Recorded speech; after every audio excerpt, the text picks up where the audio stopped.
अस्सलाम वालेकुम। कैसे हैं आप सब? उम्मीद करती हूँ खैरियत से होंगे। आज हम बात करेंगे नमाज के शराइत और फ़राइज़ के बारे में। नमाज की शराइत बता देना ज़रूरी है जिनके बगैर नमाज शुरू नहीं हो सकती।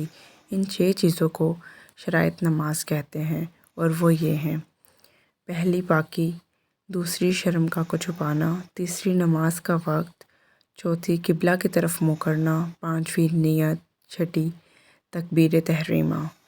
पहली शर्त यानी पाकी।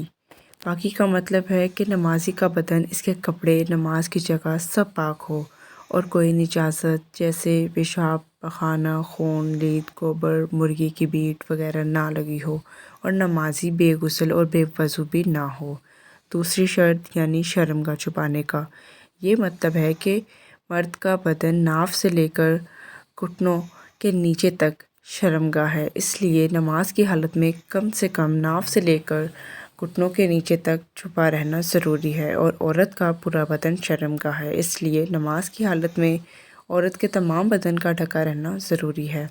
सिर्फ़ चेहरा और हथेली और टहनों के नीचे कदम के खुले रहने की इजाज़त है। टहने को भी छुपा रहना चाहिए। तीसरी शर्त यानी वक्त का ये मतलब है कि जिस नमाज के लिए जो वक्त मुकर्रर है वो नमाज उसी वक्त पर पढ़ी जाए। चौथी शर्त यानी किबला को मुँह करना। इसका मतलब ज़ाहिर है कि नमाज में खाना काबा की तरफ अपना चेहरा करें। पाँचवीं शर्त यानी नियत। नियत का मतलब है कि जिस वक्त की जो नमाज फ़र्ज़ या वाजिब या सुन्नत या नफल या क़ज़ा पढ़ता हो, दिल में इसका पक्का इरादा करना है और मैं फ़लाँ नमाज पढ़ रहा हूँ। और अगर दिल में इरादा के साथ ज़ुबान से भी कह ले तो बेहतर है।